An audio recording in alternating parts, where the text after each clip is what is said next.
Meus amigos, domingo passado pela manhã, eu tive a oportunidade de ir lá na minha comunidade, a comunidade cristã Alvorecer, dar uma palestra e tive a satisfação de encontrar lá, por acaso, um livro que foi escrito em 1965, na sua primeira edição, e comprado em 1988, né, por mim, o livro Fé Bíblica e Ética Social, do teólogo e pastor S.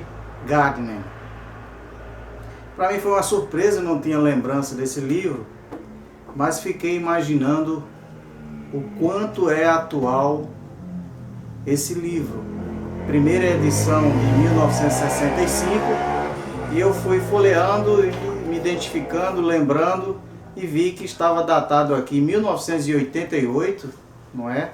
Eu estava lá com os meus 22 anos e me debatendo sobre essas questões da fé bíblica e da ética social.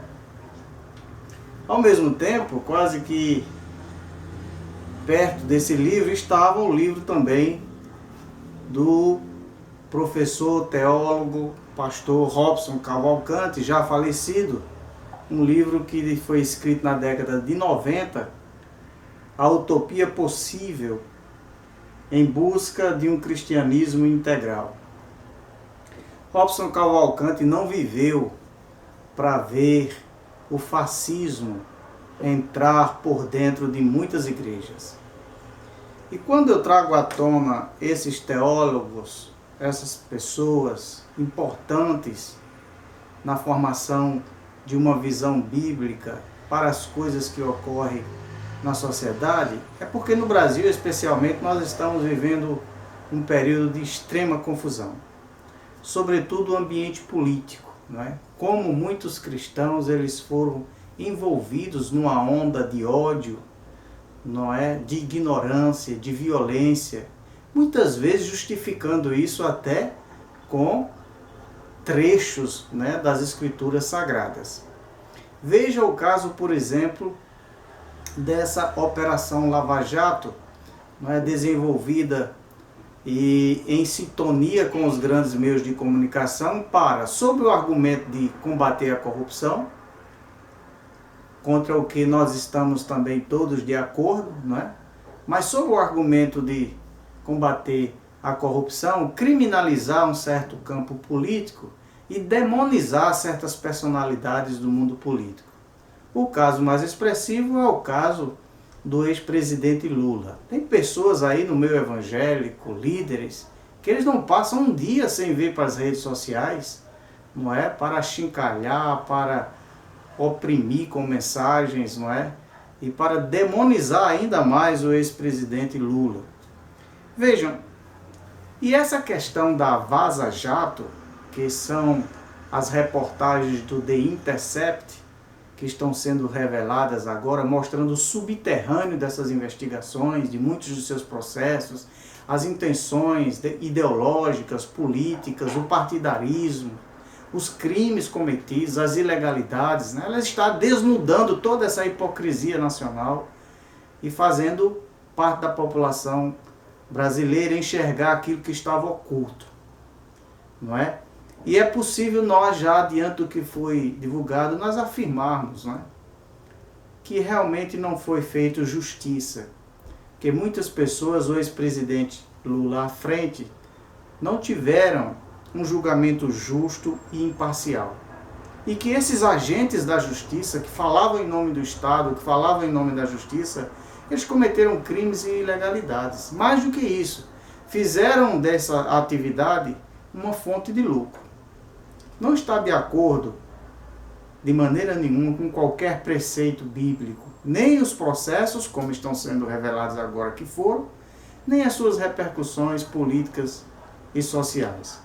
Veja, a palavra justiça é uma das palavras que mais aparecem no texto da Bíblia. Todos devem lembrar que lá no livro de Amós está escrito: antes corra o juízo como as águas, e a justiça como o ribeiro perene. Devemos saber que quando Amós disse isso, ele havia dito, olha, bem antes de escrever isso, ele disse, olha, não adianta as orações de vocês, não adianta as reuniões, os sacrifícios, as assembleias, as liturgias, o importante mesmo é promover a justiça. Depois, Isaías, né, outra passagem bíblica também, ele diz, aprender a fazer o bem, atender à justiça, repreender ao opressor, defender o direito do órfão e pleitear a causa das viúvas. Porque a justiça na Bíblia ela tem um duplo sentido. Ela tem dois sentidos, melhor dizendo. O sentido da aplicação de normas para a convivência social deve-se ser justo, né, com medidas iguais, com imparcialidade, e o sentido também da justiça social, que tem a ver com o direito dos mais fracos, dos mais pobres, que tem a ver com a igualdade social. Por fim, a outra passagem lá em Deuteronômio sobre isso, que diz, não sereis parciais no juízo, ouvireis assim o pequeno como o grande. Então veja, isso é tudo que esse pessoal, de acordo com as revelações do The Intercept, não fez em alguns processos da Lava Jato, sobretudo aqueles que tiveram repercussões mais graves, como a deposição de uma presidente legitimamente eleita, como a quebra das regras democráticas, o desrespeito ao Estado de Direito. Todas essas injustiças tiveram como implicação esses processos, implicações graves na vida social brasileira. Então veja, chegamos aqui também a uma análise de um cidadão, de uma pessoa que enquanto ser humano merece o nosso respeito, mas que ela tem estado no centro dessas divulgações do The Intercept. Eu me refiro a Deltan Dallagnol. Ele se apresentava durante a Lava Jato como um cristão, né? Dizia que a operação era uma oportunidade de Deus e que ele tinha uma cosmovisão cristã, não é? E estava então desempenhando suas tarefas com retidão e se colocava ele mesmo como um exemplo de cristão. Vejam, como membro do Ministério Público Federal, não se espera que Deltan Dallagnol, não se esperava, ele fosse usar de algum preceito bíblico, não é? Para poder realizar as suas atividades, algum exercício de piedade, de misericórdia, em favor de pessoas que estavam cometendo crime. Ele é a parte da acusação. Esperava-se que ele desempenhasse o seu papel dentro da legalidade, da imparcialidade, do respeito ao ser humano, não é? Que nós agora sabemos que não aconteceu. Se não analisemos, o procurador Deltan, ele, conforme revelam as conversas dele com outros procuradores e com o juiz Sérgio Moro, que de cara já aí se tem uma ilegalidade, uma promiscuidade, né? Código de Processo Penal Brasileiro, Constituição Federal, Código de Ética da Magistratura. O juiz não pode combinar coisas com a acusação, não pode instruir, não pode orientar operações, não pode antecipar decisões. Então nós temos aí uma promiscuidade e uma ilegalidade a toda prova. Mas analisemos rapidamente. Primeiro, o Deltan Dallagnol disse que ele não tinha certeza das provas contra o ex-presidente Lula, que era algo vago, que ele estava inseguro. Ora, muitos juristas, mais de 100 juristas, nunca é demais lembrar, escreveram depois um livro em que eles desconstroem a sentença do juiz Sérgio Moro, mostrando que não há nenhuma prova contra o ex-presidente Lula. Mas vejam, o Deltan estava inseguro. Ele disse que estava inseguro. Eu não quero apresentar uma denúncia com base em notícia de jornal. Mesmo assim, ele cria o espetáculo do PowerPoint, né? Coloca o ex-presidente Lula como centro de uma organização criminosa, antecipa culpa, quebra a moral dos advogados, demoniza o réu perante a nação. Aquilo vira um espetáculo fantástico. Vai-se o processo adiante. E agora nós sabemos que o Deltan Dallagnol sugere ao juiz Moro intimidar uma testemunha contra o ex-presidente Lula.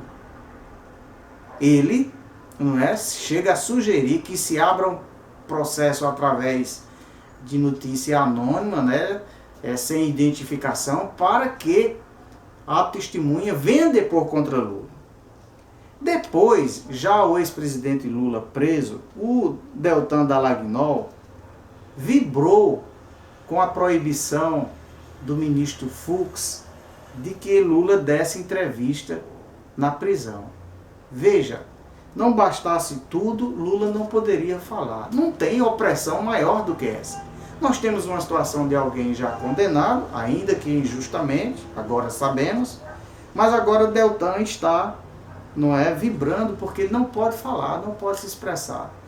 Não é? Num país onde até Fernandinho Beiramar já deu entrevistas de dentro da cadeia. Por fim, agora sabemos também que o Deltan Dallagnol fez daquilo uma fonte de lucro, não é? De aumentar seus ganhos. Não bastasse os enormes salários que essa casta do judiciário, né, ela ofere, mais os benefícios, alguns deles ilegais até. Então o Deltan Dallagnol estava eufórico com a possibilidade de ganhar muito dinheiro fazendo palestras. Em cima de quê? Em cima da condenação de um réu, de uma pessoa que hoje, nunca é demais dizer, sabemos, cujo processo foi totalmente viciado, partidarizado, politizado e ideologizado, não é? Como disse mesmo uma das procuradoras nessas conversas, não é? Tudo isso foi uma escada de poder para o juiz Sérgio Moro. Tudo isso foi uma maneira de se projetar, não é? É o que se está desenhando.